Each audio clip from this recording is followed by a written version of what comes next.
কোনো তীর্থস্থানে গিয়ে কোনোদিন আমিষ খাবে না, এতে তীর্থস্থানের মহিমা নষ্ট হয়ে যায়। পুরী, নবদ্বীপ, বৃন্দাবন, গয়া, কাশী, মথুরা, কেদারনাথ, বদ্রীনাথ, অমরনাথ এসব জায়গায় গিয়ে আমিষ সেবা করতে নেই। তা আপনারা প্রশ্ন করতেই পারেন, আমিষ যদি খাবো না, একটা দোকান কেন বসেছে? দোকান বসেছে বলেই তুমি খেয়ে নেবে? হ্যাঁ, অযোধ্যা রাম মন্দিরে নিয়ম করে দেওয়া হয়েছে, রাম মন্দিরের 25 কিলোমিটারের মধ্যে কোনো আমিষের দোকান চলবে না। এমনি এমনি নয়, অনেক সুন্দর করে পেয়েছ এই দেহ, একে যত্ন করতে শেখো।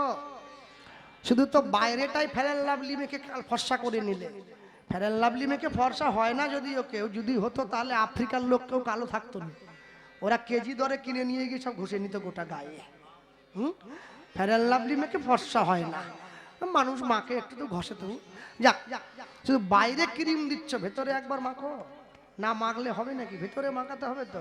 হ্যাঁ, দিন তোর আনন্দে যাবে ভজলে গুরু নাম, গুরু মাতা, গুরু পিতা, গুরু ভগবান। জীবন সাজাবে কৃষ্ণ নাম দিয়ে। কেন জানো? যেদিন আমি মরে যাব না, আমার জীবনের শেষ মেকআপটা কিন্তু চন্দন তিলকেই হবে, ক্রিম দিয়ে কিন্তু হবে না। আমার জীবনের শেষ নাম কিন্তু হরিনামই হবে, অন্য নাম কিন্তু হবে না। মনে রাখবে, তোমাদের দক্ষিণ 24 পরগনা জেলায় একটা জায়গা আছে, আমরা কদিন আগে কীর্তন করলাম, সদাব্রত ঘাট, বারুইপুর, যেখানে মহাপ্রভু এসেছিলেন, যে ঘাটে পিছলে আষাঢ় খেয়ে পড়ে গিয়েছিলেন। ভৈমী একাদশীর দিন আমাদের গান ছিল, অন্তত কয়েক লক্ষ মানুষ সেই ঘাটে স্নান করছে, লক্ষ লক্ষ মানুষ। সকলার কপালে তিলক, গলায় তুলসীর মালা। যে মেয়েটা কলেজে পড়ে, জীবনে তুলসীর মালা পরে না, সেও সেদিন পরে নিয়েছে। তাহলে কি তুমি পড়ছো? বলে আজ পড়বো না তো কবে পড়বো? নিজেকে বড় গর্ব হয়, জানেন? আমি হিন্দু সনাতনী বলতে বড় গর্ব হয়। এই ঘাটে মহাপ্রভু ছিল, এসে আমি সেই ঘাটে এসেছি। আটিসারা মহাপ্রভু তলা, অনন্তাচার্য ব্রাহ্মণের ঘরে দুরাত্রি কাটিয়েছেন মহাপ্রভু তোমাদের এই বারুইপুরে। কীর্তন খোলা মহাশ্মশান, যেখানে দেহ পোড়ানো হয়, মহাপ্রভুর খোল ভেঙে গিয়েছিল, জায়গাটার নাম হয়েছে কীর্তন খোলা। জয়নগর, এখানে মোয়া পাওয়া যায়, বিশ্ববিখ্যাত মোয়া। জয়নগরে বড় মন্দির, আর রাধা বল্লভজিউর মন্দির। যশোর থেকে মহারাজা এসে মন্দির নির্মাণ করেছিলেন ওইখানে। এখনো পর্যন্ত মন্দিরের ধারে একটা কদম গাছ আছে, যে গাছে কোনো পাতা নেই, শুকনো গাছ। প্রত্যেক বছর রাস পূর্ণিমার দিন মধ্যরাত্রে কদম গাছের যে কোনো একটা শুকনো ডালে দুটো কদম ফুল ফোটে। ফুল দুটো পেড়ে নিয়ে এসে রাধা গোবিন্দের চরণে দেয়া হয়, তারপরে মেলা শুরু হয়। এখানে যে গৌরাঙ্গ আছে সে গৌণ, তোমার সামনে যে দাঁড়িয়ে আছে সে হচ্ছে মুখ্য। হাত ধরে ঘরের মধ্যে নিয়েছে, পালঙ্কে বসিয়ে প্রভুর চরণটা জড়িয়ে ধরেছে। প্রভু, তুমি সন্ন্যাস হয়েছ, কলিযুগের জীবকে নাম দিচ্ছ, তোমার কষ্ট হয় না, তোমার দুঃখ হয় না? হয়তো। কেমন এসব জীব পাইবে উদ্ধার, বিষয়ে সুখেতে সব মজেছে সংসার। বলিলেও কেহ নাহি লয় কৃষ্ণ নাম, নিরবধি করে শুধু অহংকারের ব্যাখ্যান। দিতে হবে নাম, নাম দেব, জীবের হাতে ধরবো, পায়ে পড়বো, তাও যদি না বলে বুকের মাঝে জড়িয়ে ধরবো। কিন্তু বিষ্ণুপ্রিয়া, আমায় অনুমতিটা দেবে না, আমি সন্ন্যাসী হব। অনুমতি না দিলে তো সন্ন্যাসী হতে পারবো না। আমি যদি তোমায় অনুমতি দিয়ে দেই, তাহলে আমি কি তোমায় পাবো? পাবে তো, পাবে পাবে পাবে। হাতটা বাড়িয়ে দাঁড়ালো বিষ্ণুপ্রিয়ার সামনে, অনুমতি দাও। আর তুমি যদি আমায় অনুমতি দাও, আমি যেভাবে তোমার কাছে দাঁড়িয়ে আছি সেইভাবেই দাঁড়িয়ে থাকবো। অনুমতি দিয়েছে বিষ্ণুপ্রিয়া, তুমি যাও। বিষ্ণুপ্রিয়া অনুমতি দিয়েছে বলে তবে তো তোমরা গৌর পেয়েছ, তবে তো হরিনাম হচ্ছে, তবে তো তার নামে কাঁদো, তবে তো তার নামে নাচো। যদি অনুমতি না দিত কাঁদতে পারতে নাকি? হরিনাম প্রচার হতো না ভুবনে। মহাপ্রভুর অনেক আগে হরিদাস ঠাকুর এসে গিয়েছে, কিন্তু অনুমতি নাই হরিনাম প্রচারের। নিজে নাম করেছে মহাপ্রভু, নিজে মুখে প্রচার করেছে। হরিদাস ঠাকুরকে বলেছিল, হরিদাস, তুমি যদি প্রচার করতে যাও, তোমাকে তো কলিযুগের মানুষ ব্যথা দেবে। হরিদাস, তুমি সেই ব্যথা সহ্য করতে পারবে না, অভিশাপ যদি দিয়ে দাও আমি প্রচার করব, কষ্ট পাবো, দুঃখ পাবো, তবু আমি প্রচার করব। আজও পর্যন্ত যদি আপনারা নবদ্বীপে যান, ধামেশ্বর গৌরাঙ্গ বলে যে মহাপ্রভুকে আপনারা দেখেন, গুগলে সার্চ করলে দেখতে পাবেন, এক্ষুনি দেখবেন সেই মহাপ্রভু এইভাবে হাত বাড়িয়ে সামনের দিকে হাত বাড়িয়ে দাঁড়িয়ে আছে। ধামেশ্বর গৌরাঙ্গ হচ্ছে বিষ্ণুপ্রিয়া দেবীর সেবিত বিগ্রহ। ওই বিগ্রহ কোনো মূর্তির কারিগরের বানানো নয়, বিষ্ণুপ্রিয়ার কাছে অনুমতি চাইতে এসেছিল, যেভাবে এসেছিল সেইভাবেই দারু বিগ্রহে পরিণত হয়েছে। আর যেদিন বিষ্ণুপ্রিয়া দেবী তার লীলা সম্বরণ করেছেন, সেদিনকে সবাই যখন দরজা ভেঙে ঘরে ঢুকলো, সবাই দেখলো বিষ্ণুপ্রিয়া দেবীর নাকের নোলকটা মহাপ্রভুর নাসিকায় লেগে রয়েছে। মহাপ্রভু রঙ্গে বিলীন হয়েছেন। তুমি থাকবে অন্তরে, আমি থাকবো বাইরে, তোমায় যদি কেউ আঘাত দেয়, আঘাত আমায় লাগবে। যুক্তি দিয়ে ভগবান, যুক্তি তর্কের অনেক ঊর্ধ্বে ভক্তি। এমনও ভক্তের ঘর আছে যেখানে ভগবান নিজে হাতে আহার পর্যন্ত করে গেছে, তার চিহ্ন পড়ে আছে। রামকৃষ্ণদেব মা কালীকে খাইয়েছে। কেউ যদি বলে ঠাকুর আমায় দেখাও তো কিরম খাওয়ালে, পারবো না, পারবো না, আমার মতো করে তুইও মাকে ভালোবাস, তোর হাতেও খাবি। হ্যাঁ, বিবেকানন্দ দেখছে রামকৃষ্ণ সাধনায় বসছে, নিজের জামা খুলে দিল, ধুতিটা খুলে দিয়েছে, সম্পূর্ণ উলঙ্গ হয়ে গিয়েছে রামকৃষ্ণ।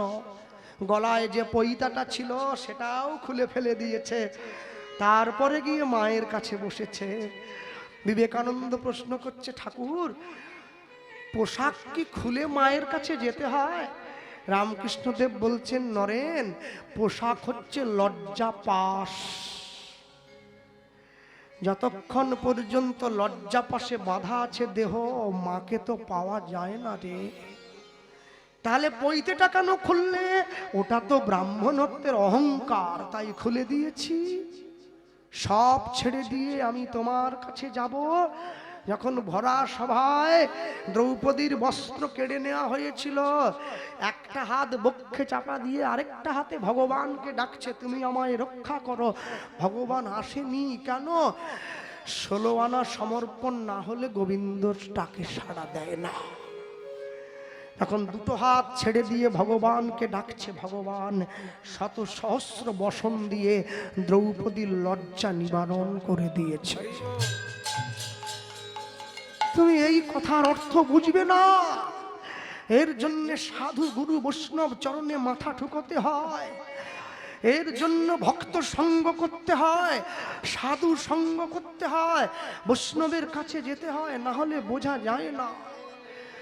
প্রকৃত পণ্ডিত সে পর্যন্ত, বিদ্যাসাগরের মতো পণ্ডিত পর্যন্ত রামকৃষ্ণের কাছে মাথা নত করেছে। ঠাকুর আমি বিদ্যাসাগর, আমি কত পড়াশুনো করেছি, কিন্তু তুমি মূর্খ। তুমি মূর্খ হলে কি হবে? তুমি তো আমার থেকে অনেক বড় জ্ঞানী, আমি তোমার চরণে প্রণাম করছি। হ্যাঁ, তোমরা একদল মূর্খ ফেসবুক ইউটিউবে ভিডিও বানিয়ে সনাতন ধর্মকে কলুষিত করে দেবে। এক জন্ম নয়, 7 জন্ম চেষ্টা করলেও পারবে না। তোমরা জানো না সনাতন ধর্মের মানুষ ভগবানকে বেঁধে রেখেছে নিজের ঘরে। তোমার এই ছোট একটা কথায় মানুষের ভক্তি নষ্ট হবে না। আজ পর্যন্ত যেটা কেউ পারেনি, তোমরা তো 2 দিন এসেছো, কি করে পারবে? সঙ্গে সঙ্গে বিষ্ণুপ্রিয়া দেবী মহাপ্রভুকে অনুমতি দিয়েছে। আজকে রঘুনাথ দাস অনুমতি চাইছে, আমায় অনুমতি দাও, আমি গৌর বরণ করি ধারণ, রাখব হিয়ার মাঝে গৌরাঙ্গের ভূষণ পরব, আমার যেখানে যা সাজে। না গৌরাঙ্গে উলুধ্বনি হৃদয় গৌর ভূষণ পরব, যেখানে যা সাজে দয়াল গৌরাম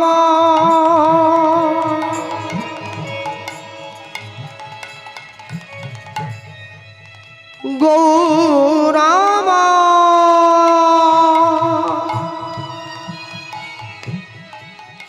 গৌর হে গৌর হে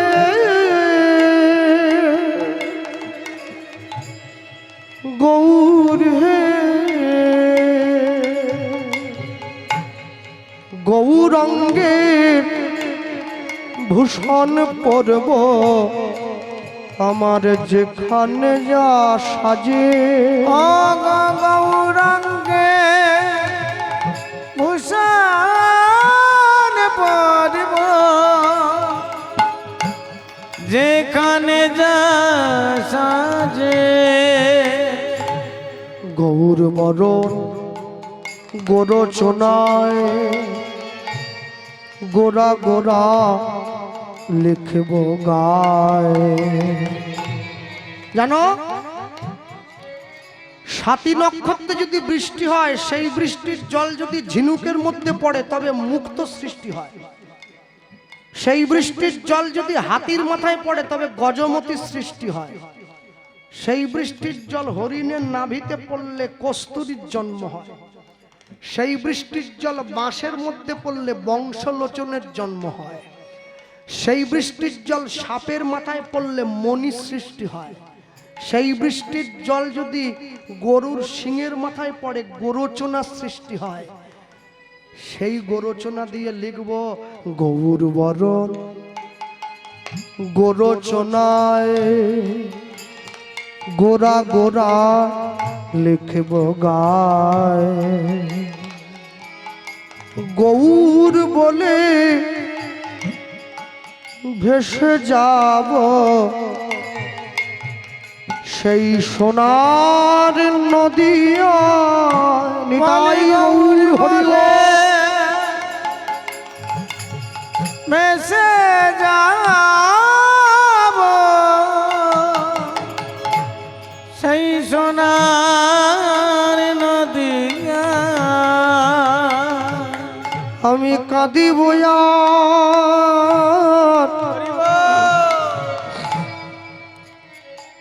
কাঁদাইব কাঁদিব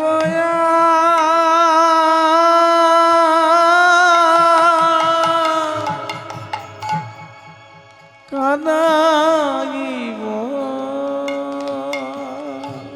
জীবের হাতে ধরে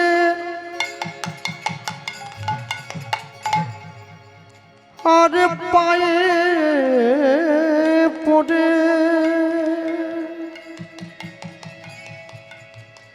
কাঁদিব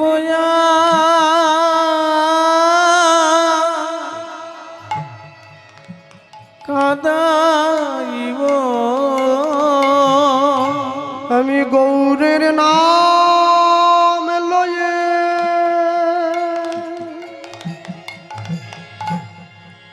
সকলার দ্বারে দ্বারে যাব বলি কাঁদিব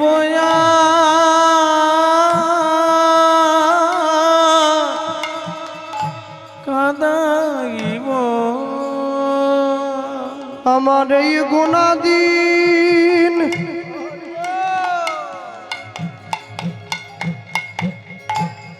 মোদের গুণাদিন ফুরাইয়ে গেল ভাই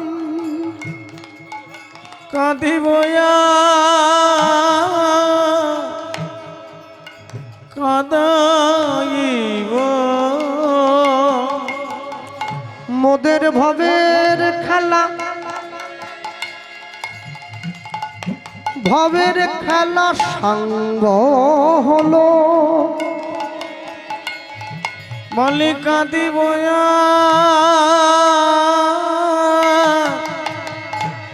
কাঁদাইব বাড়ির পিছন দরজাটা খুলে দিয়েছে, তুমি যাও, চলে যাও। আর শোনো, যেদিনকে তুমি গৌরকে নিজের মতো করে পাবে, নিজের করে পাবে, সেদিনকে তুমি শুধু গৌরকে পেলে হবে না, তোমার গৌরকে তুমি একটু আমার কথা জানাবে।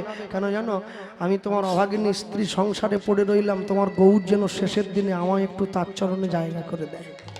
হ্যাঁ, চলো। কমিটির বাবারা এত সুন্দর হরিবাসন আয়োজন করেছে। হ্যাঁ, তো এই কমিটির বাবারা যাচ্ছে ভিক্ষার জন্য। সত্যি কথা বলতে কি, যেটা এই যে একটুখানি এতক্ষণ একটু শুনছিলেন, যেটা এটা হচ্ছে কীর্তনের আসল ধারা। এই সিস্টেমটাকে কীর্তন বলা হয়, এটা আসল ধারা। কীর্তন শুনতে বসে যখন শুনবে, যার ভালো লাগছে না, যে জায়গাটা শুনতে ভালো লাগছে না, জানবেন সেখানটাই আসল কীর্তন হচ্ছে, তাই ভালো লাগছে না, উঠে চলে যেতে মন চায়। যেই জায়গাটা শুনতে বসে বিরক্তি মনে হবে, দেখবেন, জানবেন ওটাই আসলে কীর্তন। কেন বলুন তো? নবদ্বীপের দিকের শিল্পীরা এইদিকে আসতে চায় না কেন জানেন? একটা কারণের জন্য। আমাদের মেদিনীপুর চট করে আসতে চায় না নদীয়ার দিকের শিল্পীরা। কেন? তোমরা গান বোঝো না। তোমরা গান মানে বোঝো শুধু কটা গল্প, একটু নাচ, একটু ভজন, তোমাদের শেষ। ভগবানের নাম নিয়ে কি নাচতে এসেছো? তারা বোঝে ভগবানের নাম নিয়ে আমরা কামতে এসেছি। সকলার সংজ্ঞা সবার কাছে এক নয়। যেদিন জানবেন কীর্তন শুনতে বসে আপনার চোখে জল এসে গিয়েছে, ইচ্ছাই হোক অনিচ্ছাই হোক, সেদিন জানবে আমার সারা জীবন কীর্তন শোনা এতদিন পরে সফল হয়ে গেল। যাও যাও বাবা, ভিক্ষার জন্য বেরিয়ে পড়ো। হ্যাঁ, আমি সবাইকে বলবো, বছরে একটা দিন হরিসভা তোমাদের, যে যেমন ভাবে পারবে কমিটির বাবার ভিক্ষার ঝুলিতে দান করবে। আর ছটপট করবে না, উঠে যাওয়ার দরকার নেই। যদি ভালো না লাগে দেবে না, বসে থাকবে, কিন্তু কেউ অন্যজনের প্রতি বিরক্তিবোধ প্রকাশ করবে না।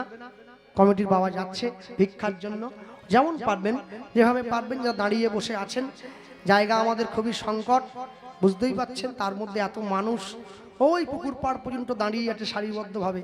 জায়গাটা বড় হলে আর একটু ভালো হতো। বহু মানুষ। রঘুনাথ দাস চলে গিয়েছে গৌরের চরণে শান্তিপুরে।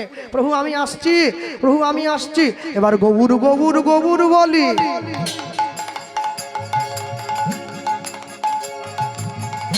রঘুনাথ ছুটে চলে যায়, ছুটে চলে যায়।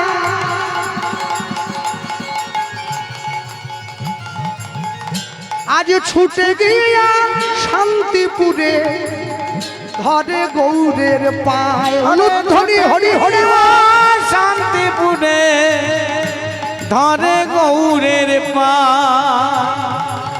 গৌর গৌর গৌর বলি।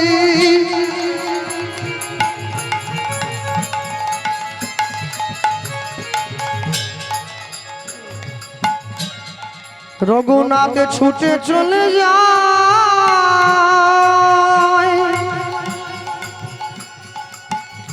এবার ছুটে গিয়া শান্তিপুরে দেখো ধরে গৌরের পায়। অগর ছুটে গিয়া শান্তিপুরে ধরে গৌরের পায়। আমি তোমার হলাম বলে, আমি তোমার হলাম বলে, আমি তোমার হলাম বলে, আমি তোমার হলাম বলে, এ জন্মে নয় কালে কালে আমি তোমার হলাম বলে, ও তোমার চরণ তলে আমি তোমার হলাম বলে, হাই দিও অন্তিম কালে আমি তোমার হলাম বলি বলে, চরণ ছাড়া করোনা হে হরি তোমার হলাম বলে, চরণ ছাড়া কোনো নাম। আমি তোমার হলাম বলে, আমি তোমার হলাম বলে, আমি তোমার হলাম বলে, আমি তোমার হলাম বলে। এবার ছুটে গিয়া শান্তিপুরে ধরে গৌরের পায়। এবার ছুটে গিয়া শান্তিপুরে ধরে গৌরের পায়। প্রভু আমি এসে গিয়েছি। হ্যাঁ রঘুনাথ, জানি জানি জানি তুমি আসবে, জানতাম। আমাকে হরিদাস তোমার কথা বলেছিল। শোনো, এখনো তোমার আমার কাছে আসার সময় হয়নি বাবা, সময় হোক, ঠিক তুমি আসবে।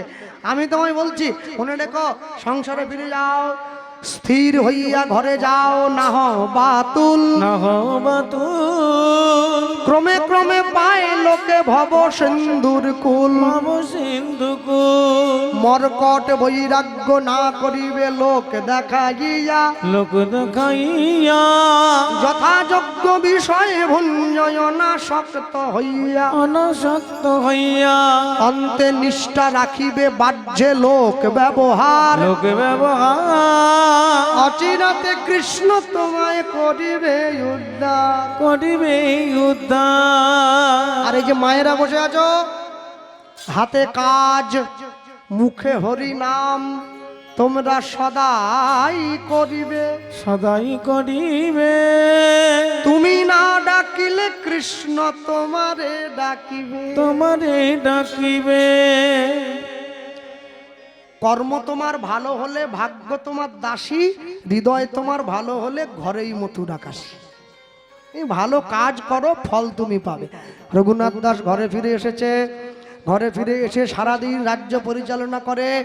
আর রঘুনাথ দাস নিজের স্ত্রীকে শিক্ষা দিয়েছে। শিক্ষাটা কেমন জানো? যখন রঘুনাথ যায় গঙ্গা স্নানে, তার স্ত্রী তখন ফুল বাগানে। রঘুনাথ যখন যায় গঙ্গা স্নানে, তার স্ত্রী তখন ফুল বাগানে। রঘুনাথ যখন পূজায় বসে,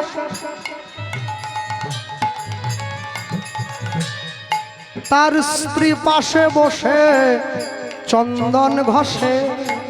রঘুনাথ যখন পূজায় বসে,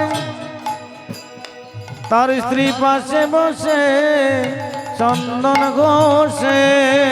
রঘুনাথ যখন গৌরের নাম করে, তার স্ত্রী নয়ন জলে বদন ঝুরে। রঘুনাথ যখন গৌরের নাম করে, তার স্ত্রী নয়ন জলে বদন ঝুদে। এ যে যুগল ভজন রে, যুগল ভজন রে, এ যে যুগল ভজন রে, যুগল ভজন রে। ওগো যুগলেতে হয় ভাই, ওই না যুগল ভজন রে। ওগো যুগলেতে হয়। এবার যুগল ছাড়া গতি নাই। হৃদয় গৌর হরি বল। যুগল ছাড়া গতি নাই যুগল ভজনে। যুগল ছাড়া গতি নাই যুগল ভজনে। যুগল ছাড়া গতি নাই যুগল ভজনে। যুগল ভজনে রে। এ এ এ রঘুনাথ দাস সারাদিন রাজ্য পরিচালনা করে। আর সন্ধ্যেবেলা রাজ্যের সবাইকে নিয়ে একসঙ্গে বসে পড়ে। একসঙ্গে বসে কি, এই যে মায়েরা বসে আছো, প্রত্যেকদিন সন্ধ্যেবেলা করে বাড়ির সকলকে একসঙ্গে নিয়ে কি করবে জানো? 10-5 মিলিয়ে নিজে দুয়ারে বসিয়া কীর্তন করিবে সবে হাতে তালি দিয়ে। এটাই তোমাদের প্রথম কাজ। ওই সব্বনেশের সিরিয়ালগুলো দেখা বাদ দাও। অনুরাগের ছোঁয়া নয়, ও শয়তানের ছায়া, বুঝলে? হ্যাঁ, ওগুলো বাদ দিতে হবে। ওগুলো সব বাদ দিতে হবে, চলবে না ওগুলো, একটাও চলবে না। প্রত্যেকটা লোকের, প্রত্যেকটা নায়কের 5টা করে বউ, আর প্রত্যেকটা সংসারে 8টা করে কুটনি। শুধু ঘর ভাঙার গল্প লোকে বসে বসে দেখছে। বুঝতে পারছো না? মানসিকতা নষ্ট হয়ে যাচ্ছে ওটা দেখে দেখে। দেখবে না 10 মিনিট করে হরিনাম গাইবে সংসারে বসে। রঘুনাথ দাস সংসারে সকলকে নিয়ে বসে হাতে তালি দিয়ে একসঙ্গে হরিনাম গাইছে। কি বলল? ওই একসঙ্গে বসেছে সবাই মিলে বসে। কি বলতে জানো? পথ চলিতে আর বলিতে, পথ চলিতে উলুধ্বনি হৃদয় গৌর হরি বল। বলিতে, পথ চলিতে আর বলিতে পথ চলিতে আর বলিতে তোমরা গাহ গাহ কৃষ্ণ নাম মধুর নাম হরি নাম আমরা গাহ গাহ কৃষ্ণ নাম মধুর নাম হরি নাম তোমরা গাহ গাহ কৃষ্ণ নাম মধুর নাম হরি নাম আমরা গাহ গাহ কৃষ্ণ নাম মধুর নাম হরি নাম। আস্তে জানেন আমাদের গ্রামের বাইরে একটা ছোট্ট দোকান আছে, একটা লোক কথা বলতে পারে না বুঝলে, তো ছোট্ট মশলা মুড়ির দোকান, কিন্তু ও ভক্ত, নিরামিষ মশলা মুড়ি, পেঁয়াজ দেয় না, নিরামিষ বিক্রি করে। তা আশ্চর্য কি, তা আমি গ্রাম থেকে বাড়ি গেছি, তো দোকানের সামনে দাঁড়িয়েছি, তাহলে কেমন আছো, কথা বলতে পারে না তো, হাত দেখাচ্ছে। দেখছি ওর কাছে একটা ছোট্ট টেপ মেশিন আছে দোকানের ভিতরে, তা আমাদের এই গানটা বাজছে। তা আমি বলছি এটা কি বাজাচ্ছ, তোর স্ত্রী সবসময় সঙ্গে থাকে। তা আমাকে বলছে দাদা ও তো নিজে বলতে পারে না, এই তোমার এই গানটা ও সবসময় সারাদিনে বাজায়, শেষ হয়ে যায় আবার ঘুরে বাজায়, শেষ হয়ে যায় আবার ঘুরে বাজায়। তা তুমি বলছো এই গাই তুমি যে গেয়েছো, ও গানটা শোনে আর খদ্দেরকে মশলা মশলা তোমরা গাহ গাহ কৃষ্ণ নাম মধুর নাম হরি নাম আমরা গাহ গাহ কৃষ্ণ নাম মধুর নাম হরি নাম। পথ চলিতে আর বলিতে নিতাই গৌর হরি বল চলিতে আর বলিতে পথ চলিতে আর বলিতে সম্মুখে আধার রাত্রি ওগো তুমি যে পথ যাত্রী সম্মুখে আধার রাত্রি ওগো তুমি যে পথ যাত্রী ওগো সম্মুখে আধার রাত্রি ওগো তুমি যে পথ যাত্রী সম্মুখে আধার রাত্রি ওগো তুমি যে পথ যাত্রী কথা বলিতে তার নাম কভু বিপদে তার নাম কভু সংকটে তার নাম পথ চলিতে নিতাই গৌর হরি বল চলিতে পথ চলিতে আর বলিতে পথ চলিতে আর বলিতে তোমরা গাহ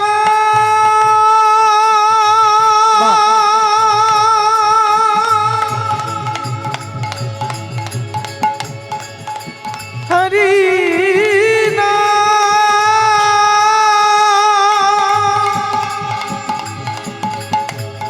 কৃষ্ণ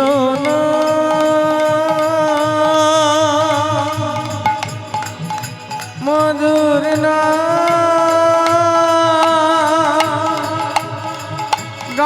হরি হরি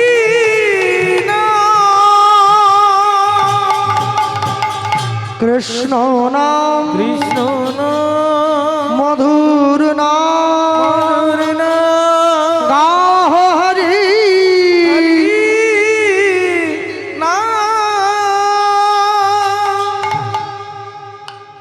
রঘুনাথ দাস ভগবানের নাম গায়। একদিনকে গভীর রাত্রিতে রঘুনাথ দাসকে স্বপ্নে দর্শন দিচ্ছে নিতাই চাঁদ। রঘুনাথ, নিতাইয়ের কৃপা না নিয়ে গৌর পেতে গিয়েছিলি, তুই তো বড্ড বোকারে। হ্যাঁ, বড় বুড়ো নিত্যানন্দ এই অবতারে জীবের চৈতন্য জানায় যারে, সে জানিবে তারে। প্রভু, আমি তো বুঝি না, তুমি কোথায় আছো, চলে আয়। উত্তর 24 পরগনা, এখন জায়গাটার নাম হয়েছে গঙ্গার পাড়ে পানিহাটি বলে একটা জায়গায়, আমি সেইখানে আছি। রঘুনাথ দাস ছুটে গেল, নিতাই চাঁদের চরণে পড়ল। নিতাই চাঁদকে রঘুনাথ দাস বলল, তুই অপরাধ করেছিস, অপরাধের শাস্তি নিতে হবে। কি শাস্তি? দধি চিড়া ভক্ষণ করাবি ভক্তগণে। ভক্তগণে শুনি আনন্দিত হইল রঘুনাথের মনে। রঘুনাথের মনে। এখনো যদি আপনারা কেউ সোদপুরে যান, পানিহাটিতে গঙ্গার পাড়ে দেখবেন চিড়ে মহোৎসব হয়, যেখানে রঘুনাথ দাসের দণ্ড মহোৎসব। আজও পর্যন্ত নৌকো নিয়ে গঙ্গার পাড়ে লোকে যায়, লক্ষ লক্ষ মানুষ চিড়ে প্রসাদ নেওয়ার জন্য যায়।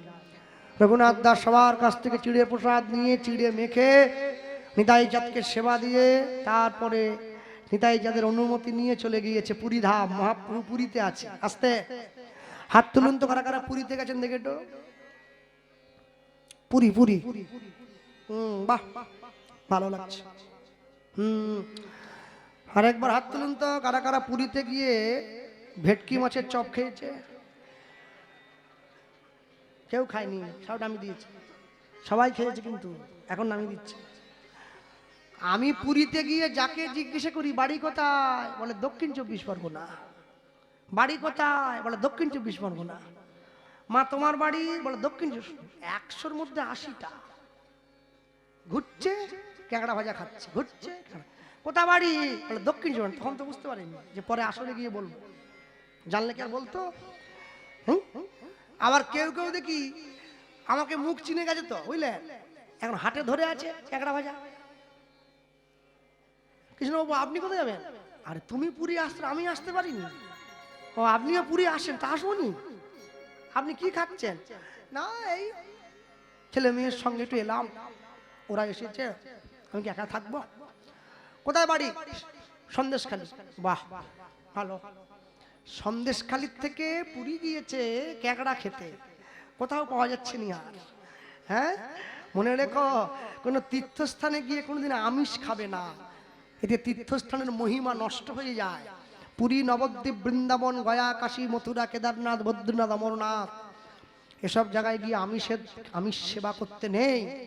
তা আপনারা প্রশ্ন করতেই পারেন, আমিষ যদি খাবো না, একটা দোকান কেন বসেছে? দোকান বসেছে বলেই তুমি খেয়ে নেবে? হ্যাঁ, অযোধ্যা রাম মন্দিরের নিয়ম করে দেওয়া হয়েছে, রাম মন্দিরের 25 কিলোমিটারের মধ্যে কোনো আমিষের দোকান চলবে না। এমনি এমনি নয়, অনেক সুন্দর করে পেয়েছো এই দেহ, একে যত্ন করতে শেখো। শুধু তো বাইরেটাই ফেয়ার লাভলি মেখে ফর্সা করে নিলে। ফেয়ার লাভলি মেখে ফর্সা হয় না যদিও, কেউ যদি হতো তাহলে আফ্রিকার লোক কেউ কালো থাকতো না, ওরা কেজি দরে কিনে নিয়ে গিয়ে সব ঘষে নিত গোটা গায়ে। ফেয়ার লাভলি মেখে ফর্সা হয় না, মানুষ মাকে একটু তো ঘষে তো যাক। শুধু বাইরে ক্রিম দিচ্ছ, ভেতরে একবার মাখো না, মাখলে হবে নাকি? ভেতরে মাখাতে হবে তো। হ্যাঁ, দিন তোর আনন্দে যাবে ভজলে গুরু নাম, গুরু মাতা, গুরু পিতা, গুরু ভগবান। জীবন সাজাবে কৃষ্ণ নাম দিয়ে। কেন জানো? যেদিন আমি মরে যাব না, আমার জীবনের শেষ মেকআপটা কিন্তু চন্দন তিলকেই হবে, ক্রিম দিয়ে কিন্তু হবে না। আমার জীবনের শেষ নাম কিন্তু হরিনামই হবে, অন্য নাম কিন্তু হবে না। মনে রাখবে, তোমাদের দক্ষিণ 24 পরগনা জেলায় একটা জায়গা আছে, আমরা কদিন আগে কীর্তন করলাম, সদাব্রত ঘাট, বারুইপুর, যেখানে মহাপ্রভু এসেছিলেন, যে ঘাটে পিছলে আষাঢ় খেয়ে পড়ে গিয়েছিলেন। ভৈমী একাদশীর দিন আমাদের গান ছিল, অন্তত কয়েক লক্ষ মানুষ সেই ঘাটে স্নান করছে, লক্ষ লক্ষ মানুষ। সকলার কপালে তিলক, গলায় তুলসীর মালা। যে মেয়েটা কলেজে পড়ে, জীবনে তুলসীর মালা পরে না, সেও সেদিন পরে নিয়েছে। তাহলে কি তুমি পড়ছো? বলে আজ পড়বো না তো কবে পড়বো? নিজেকে বড় গর্ব হয়, জানেন, আমি হিন্দু সনাতনী বলতে বড় গর্ব হয়। এই ঘাটে মহাপ্রভু ছিল এসে, আমি সেই ঘাটে এসেছি। আটিসারা মহাপ্রভু তলা অনন্তাচার্য ব্রাহ্মণের ঘরে দুরাত্রি কাটিয়েছেন মহাপ্রভু তোমাদের এই বারুইপুরে। কীর্তন খোলা মহাশ্মশান, যেখানে দেহ পোড়ানো হয়, মহাপ্রভুর খোল ভেঙে গিয়েছিল, জায়গাটার নাম হয়েছে কীর্তন খোলা। জয়নগর, এখানে মোয়া পাওয়া যায়, বিশ্ববিখ্যাত মোয়া। জয়নগরে বড় মন্দির, আর রাধা বল্লভজিউর মন্দির। যশোর থেকে মহারাজা এসে মন্দির নির্মাণ করেছিলেন ওইখানে। এখনো পর্যন্ত মন্দিরের ধারে একটা কদম গাছ আছে, যে গাছে কোনো পাতা নেই, শুকনো গাছ। প্রত্যেক বছর রাস পূর্ণিমার দিন মধ্যরাত্রে কদম গাছের যে কোনো একটা শুকনো ডালে দুটো কদম ফুল ফোটে। ফুল দুটো পেড়ে নিয়ে এসে রাধা গোবিন্দের চরণে দেয়া হয়, তারপরে মেলা শুরু হয়। তোমরা কি ভাবছো মহিমা নেই? আছে, দেখতে হবে, খুঁজতে হবে, তবে তো বুঝতে পারবে, নাহলে বুঝবে কি করে? ভক্তমণ্ডলী ভক্তিমতী মায়েরা নিয়ে গেল, আজই নিয়ে গেল রঘুনাথ দাস। ছুটতে ছুটতে পুরী ধাম চলে গিয়েছে, মহাপ্রভুর চরণে পড়েছে। কি চল চল চল চল রে, চল চল চল চল রে, বদন ভরে বল রে, বদন ভরে বল রে, জয় গৌর প্রাণে গৌর গৌর গৌর বল রে, জয় গৌর প্রাণে গৌর গৌর গৌর বল, হরি বল। চল চল চল রে, বদন ভরে বল রে, বাহু তুলে বলো একসঙ্গে, জয় গৌর প্রাণে গৌর গৌর গৌর বল রে, জয় গৌর প্রাণে গৌর গৌর গৌর বল রে, চল চল চল চল রে, চল চল চল চল রে, বদন ভরে বল রে, বদন ভরে বল রে, জয় গৌর প্রাণ গৌর গৌর গৌর বল রে, জয় গৌর প্রাণ গৌর গৌর গৌর বল আরে রে। চল চল চল চল রে, বদন ভরে বল রে,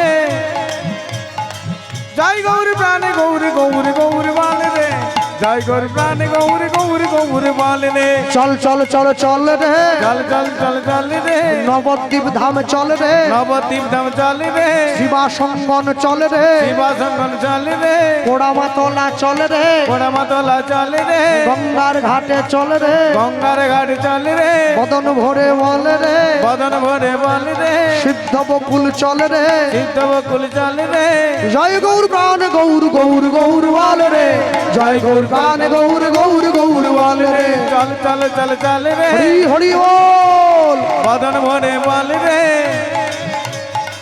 জয় গৌর প্রাণে গৌর গৌর গৌর বল রে, জয় গৌর প্রাণে গৌর গৌর গৌর বল রে, জয় গৌর প্রাণ গৌর গৌর গৌর বল রে, জয় গৌর প্রাণ গৌর গৌর গৌর বল রে, জয় গৌর প্রাণে গৌর গৌর গৌর বল রে, জয় গৌর প্রাণে গৌর গৌর গৌর বল রে। বলো ভাই চৈতন্য মহাপ্রভু কি জয় নিতাই চাঁদ কি জয় নিতাই গৌর প্রেমানন্দ। হরি বল হরি বল হরি হরি বল।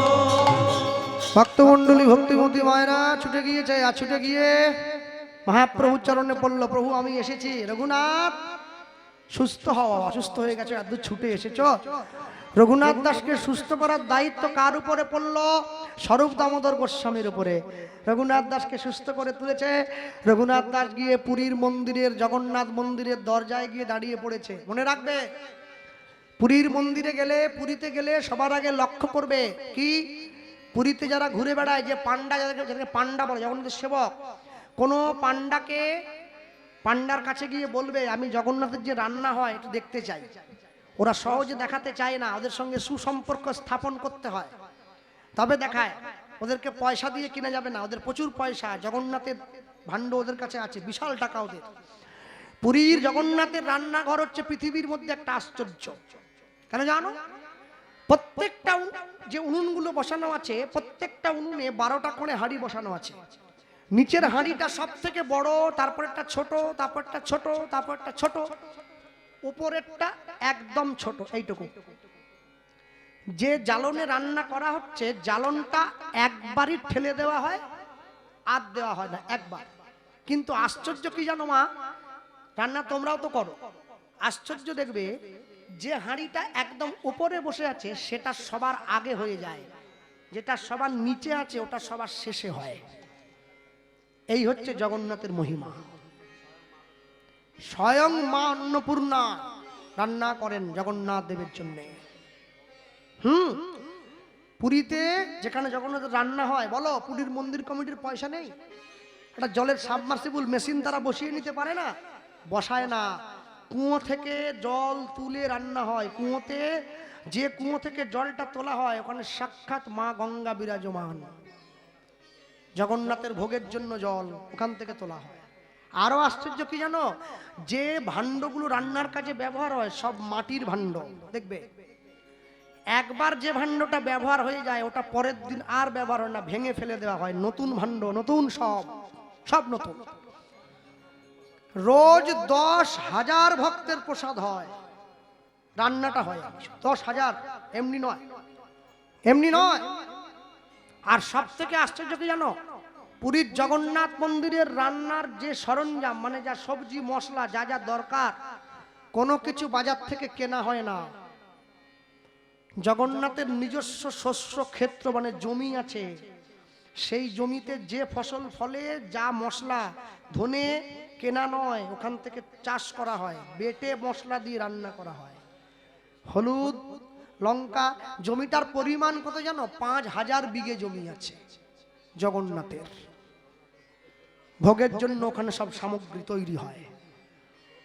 এবং আশ্চর্য, আমরা দর্শনে গিয়েছিলাম সেই জমি। আমাকে গোপাল পান্ডা বলেছিল, তিনি আমাকে বলছেন, জানেন কৃষ্ণবাবু, এই যে জমি দেখছেন না, এখানে দেখুন সব ধরনের সবজির গাছ আছে। যেদিন আমাদের প্রভুর যেইটা সেবা করতে ইচ্ছে হবে সেই ফসলটাই ফুলে উঠবে। তুমি যুক্তি দিয়ে ভগবান খুঁজছ, গদ্দপ কোথাকারে। মনে রাখবে, সব সময় সমস্ত মায়েরা শিলে বাটে মশলা, বড় বড় শিল নোড়া আছে। কেন? তোমাদের মন্দিরে যে মালসা ভোগ হবে মিক্সিতে পেশাই হচ্ছে, চিড়ের যে মশলাটা মিক্সিতে হয়ে যাচ্ছে। তা তোমরা মিক্সি কিনতে পারো, জগন্নাথ মন্দির কমিটির পয়সা নেই গোটা মিক্সি কেনার জন্য। মিক্সি নয়, মনে করলে না মিক্সির কোম্পানি কিনে নিতে পারে যে পয়সা আছে। শিল নোড়ায় বাটে, কেন? হাতে পরিশ্রম করে বেটে ভগবানকে সেবা দেয়। বাজারের যে আলু যেটা আমরা খাই, এই আলু জগন্নাথের সেবায় কম ব্যবহার হয়। যদি ফসল ফলে তবেই হয়, নাহলে আমাদের মেদিনীপুরের দিকে যাকে বলে মাটির আলু, মানে চুবড়ি আলু, শিকড় থাকে কালো কালো, বড় বড় মাটির তলায় হয়। এদিকে কি বলে আমি জানি না, সেই আলু, হ্যাঁ খামালু, সেই খামালু জগন্নাথের সেবায় লাগে। হ্যাঁ, খামালু, কচু। আর সব থেকে কি জানো, আমরা 11 জন ভক্ত প্রসাদ পেয়েছিলাম প্রথম বছর গিয়ে, 11 জন।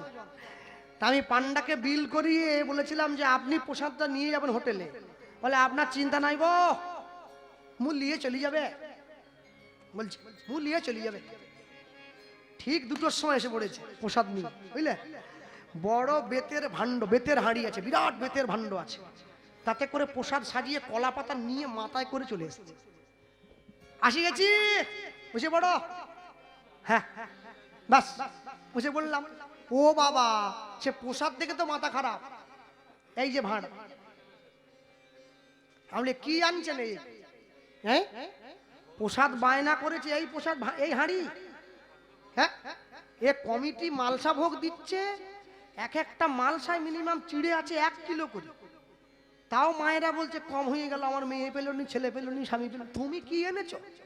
হ্যাঁ, তুমি কি এইটুকু ভাঁড়ি এনেছো? আর 11 জন লোক আছে। বলছে শোনো বাবু, যদি শেষ করিবারে পারো তো আবার নিয়ে আসবে, দাও। আমি বলছি আমি তো একাই শেষ করে, 2টো পর্যন্ত বসে আছি না খেয়ে। কিসের শেষ? এইটুকু ভাণ্ডের প্রসাদ এনেছে, 11 জন খাওয়ার পরেও দেখা যাচ্ছে ভাণ্ডের নিচে তখনও যা আছে 2 জন আরো খেতে পারে। হ্যালো, এরকম কেন? বলছি যখন ভাণ্ডটা দেওয়া হয়েছে না, ওটা ঠুসে দেওয়া আছে একদম। ভাণ্ডের মুখটা সরু, পেটটা তো বড়, নিচটা আবার সরু, ওটা একদম ঠুসে দেওয়া আছে। একটা ভাণ্ডের প্রসাদ, এইরকম একটা ভাণ্ডের প্রসাদ 6 জনেও খেয়ে শেষ করতে পারছে না। আর সব থেকে আশ্চর্য কি জানো বাবা, ওই যে অত রকমের পদ, 56টা ব্যঞ্জন পুরো গুনে দেবে। মানে আমি শুধু সবজিটা বললাম 56। এরপরে পিঠে, পুলি, পায়েস, কতগুলো খাবে। একটু একটু করে খুঁটে খুঁটে নিতে নিতে তোমার পেট ভরে। আর তোমরা কীর্তনে যে অগ্রদ্বীপের গোবিন্দ ঘোষ পালা শোনো, ক্ষীরচোরা গোপীনাথ, সরি অগ্রদ্বীপের গোবিন্দ ঘোষ বলা শোনো না, গোবিন্দ ঘোষের ছেলে মারা গিয়েছিল। অগ্রদ্বীপের গোপীনাথে যদি কোনোদিন তোমরা যাও, গোপীনাথের জন্য যে ক্ষীরটা তৈরি করা হয় না, ক্ষীরটা যদি ভাঁড় ধরে এইভাবে উল্টে এইভাবে নাড়াও, এক ফোঁটা ক্ষীর নিচে পড়বে না। এই সব দর্শন করবে। সারা জীবন তো পয়সা অনেক দিকে উড়িয়েছ, তীর্থস্থানে যাবে, দর্শন করবেন, তাহলে তো বুঝবেন লীলা এখনো চলছে, তবে তো তার প্রতি বিশ্বাসটা আরো প্রগাঢ় হয়ে যাবে। আমরা দর্শন করেছি, আমরা ঘুরেছি। নিত্যানন্দ প্রভুর কালকে বলেছিলাম নেপালগঞ্জ বাজারে, নিত্যানন্দ প্রভুর যে বিয়ে হয়েছিল, গোটা গ্রামের মানুষকে যে নিমন্ত্রণ দিয়েছিল, গোরাচাঁদ চক্রবর্তীর বাড়িতে আমরা অম্বিকা কালনায় দেখে এসেছি, তার বাড়িতে তার নাতিগণ তার চিঠি এখনো গুছিয়ে রেখেছে। উদ্ধারণ দত্তের হাতে লেখা চিঠি, যা নিতাই চাঁদের বিয়েতে উদ্ধারণ দত্ত গোটা গ্রামের লোককে নিমন্ত্রণ দিয়েছে। রূপালী কালিতে লেখা আছে সেই চিঠি। তো সোজা জিনিস নয়। শুধু বাইরে থেকে দাঁড়িয়ে টকটক টকটক টকটক করে কথা, আড়ালে থেকে মুখ ঢাকা দিয়ে একটু ফেসবুক ইউটিউবে ভিডিও করে ছাড়লেই কি শুধু সেরা হয়ে যাওয়া যায় নাকি? মানুষের মাঝে এসে দাঁড়াও, মানুষের সামনে দাঁড়িয়ে ধর্মের সত্যতা প্রচার করো, প্রকৃত ভক্তির পথ প্রচার করো, সমাজ তোমায় সাদরে গ্রহণ করে নেবে, কেউ বাদ দেবে না। ভক্তমণ্ডলী মায়েরা, রঘুনাথ দাস দাঁড়িয়ে পড়েছে পুরীর জগন্নাথ মন্দিরের বাইরে, ভিক্ষা করছে, ভিক্ষার পুটুলিটা নিয়ে, আমায় ভিক্ষা দাও গো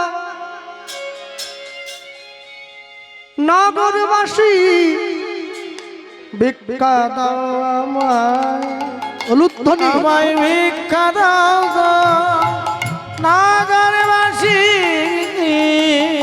আমায় ভিক্ষা দাও, আমায় ভিক্ষা দাও গো নগরবাসী, ভিক্ষা দাও আমায়, আমায় ভিক্ষা দাও গো নগরবাসী, ভিক্ষা দাও আমায়। ওগো তোমাদের এই ভিক্ষার দ্রব্য মোদের পাবে গৌর রায়, পাবে গৌর রায়, তোমাদের ভিক্ষার দ্রব্য পাবে শ্যাম রায়, গৌর রায়, পাবে গৌর রায়। আমায় ভিক্ষা দাও গো নগরবাসী, ভিক্ষা দাও আমায়, আমায় ভিক্ষা দাও গো নগরবাসী, ভিক্ষা দাও।